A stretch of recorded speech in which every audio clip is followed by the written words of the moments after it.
Historia y cultura del pueblo de Israel.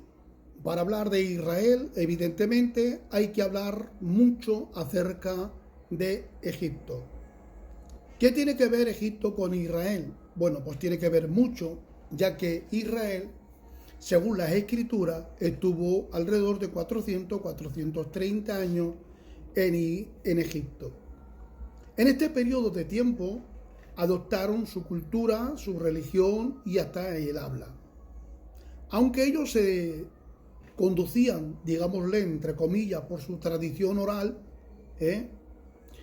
pues Dios ya se había revelado a Abraham, y este Dios, antes de revelarse a Abraham, fue el Dios que describe el libro del Génesis como autor Moisés, el Pentateuco, los 5 primeros libros de la Biblia, y nos describe que Dios fue el que creó los cielos y la tierra, y que de la tierra Dios creó y formó al hombre. Han pasado las generaciones, y como el pueblo pues se pervierte en el pecado, Dios decide destruir la tierra con un cataclismo, el diluvio universal. En esas generaciones hay un hombre que destaca, o hay varios hombres que destacan. Por ejemplo, Enoc, que camina con Dios y desaparece porque Dios se lo lleva. Vemos Matusalén, el hombre más longevo de la tierra, porque dura aproximadamente 969 años, y Adán 930 años. Han compartido mucho. Desde Adán hasta Noé transcurre un periodo de 1656 años, 1700 años aproximadamente. En todos estos años impera algo muy común entre ellos, que es la tradición oral de padres a hijos. Ahora, podemos ver que cuando Dios se le aparece a Abraham, él conoce la tradición oral de su padre Taré, y así sucesivamente, porque desde Noé hasta Abraham han transcurrido entre 9 o 12 generaciones. Alrededor, o mejor dicho, desde Noé hasta Abraham transcurren entre 200-210 años. Son conscientes. Lo que ocurre que el pueblo es politeísta. El decir y pensar y creer que Israel o los semitas han sido monoteístas desde un principio es un error. Es un error. A partir de la destrucción de la tierra por medio del cataclismo que Dios envía, y en la supervivencia de Noé junto con su familia, Sem, Cam y Jafet, ellos cuando salen del arca, las escrituras dicen que Noé levantó un altar para dedicárselo a Jehová, o al dios El, o Elohim.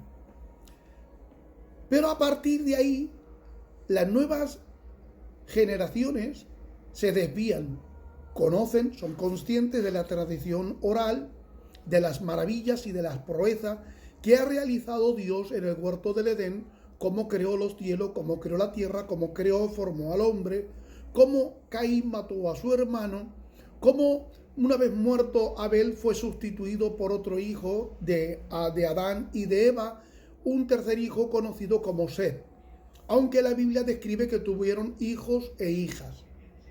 Bien, las nuevas generaciones pues tienen una idea, una cosmovisión de que todo lo que es la materia, el mundo material y el mundo espiritual ha sido diseñado por dioses en plural. Por ejemplo, cada elemento de la tierra, viento, tierra, aire, fuego, y todos los acontecimientos como cataclismo, como el sol, un eclipse, cualquier cosa, eran eventos de dioses.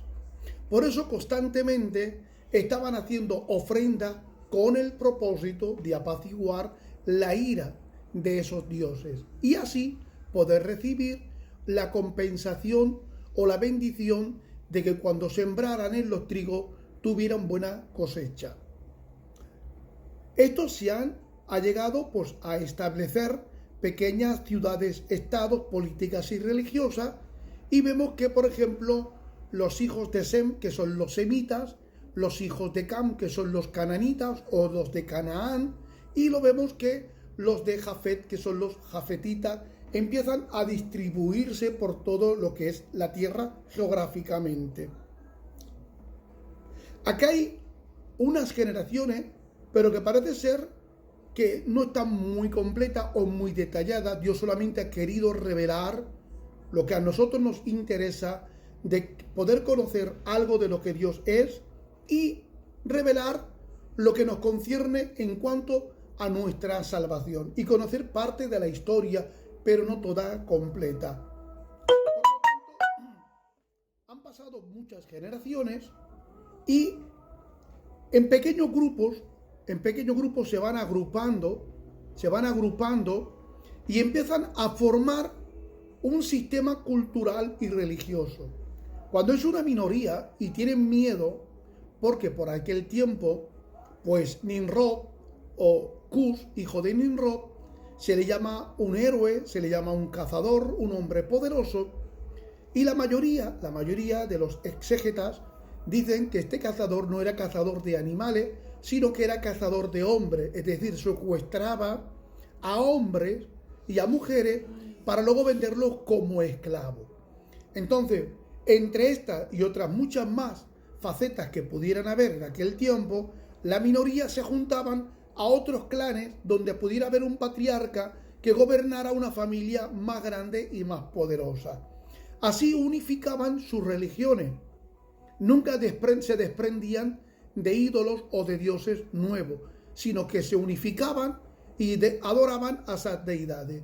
Esto lo que hacía era fomentar y crecer el poder político y religioso dentro de estas comunidades. Lo que conllevaba era que este patriarca se convertía en un pequeño rey y establecía un reino político y religioso donde tenían que haber un sacerdote y un sumo sacerdote que gobernara lo que es todo el ámbito pues espiritual y esotérico, para también infundar temor a la gente y que dependieran de los sacerdotes para poder contribuir con sus ofrendas y con los tributos para enriquecerse ellos y al propio reino. Sin embargo, vemos que en el capítulo 11, aunque ya en el capítulo 10 Dios había descendido y había confundido la lengua de todas las personas, porque existía la tradición oral de que Dios había descendido en un tiempo atrás, en el pasado, y había destruido todo lo que es la faz de la tierra, y todo ser humano y animal murió por medio de un cataclismo conocido como el diluvio universal. Estos llegan a oído de primeras personas como Noé, Sem, Cam y Jafet, y van pasando a todas las generaciones. Así que deciden levantar una torre cuya cúspide llega al cielo. La primera prioridad es porque en aquel tiempo la idolatría es patente y quieren adorar tanto al sol como a la luna, y esto era una afrenta contra Dios, porque se llama rebeldía, la independencia, el mismo pecado que cometió Luzbel cuando estuvo en el cielo, de no querer someterse a Dios, de ser independiente, se adoraba a sí mismo, culto a su propio cuerpo, y ellos pues, de alguna manera querían ser independientemente de Dios. Dios confunde las lenguas y cada uno se marcha con el que se entiende en su propio dialecto. Ahí empiezan a esparcirse.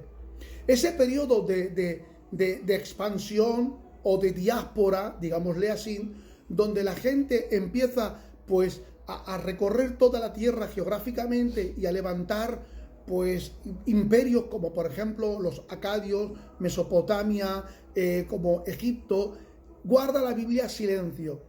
Vemos que han transcurrido el tiempo, capítulo 11, y Dios sale al encuentro de Abraham. Abraham, sal de tu tierra y de tu parentela. Abraham no es el patriarca es su padre Taré, el cual tiene varios hijos, entre ellos el primogénito es Nacor, que está casado, luego tiene Harán, que era el padre de Lot, pero Harán murió y dejó al hijo a cargo del abuelo y a cargo de su hermano Abraham, que estaba casado con Sarai, una princesa, pero que era estéril.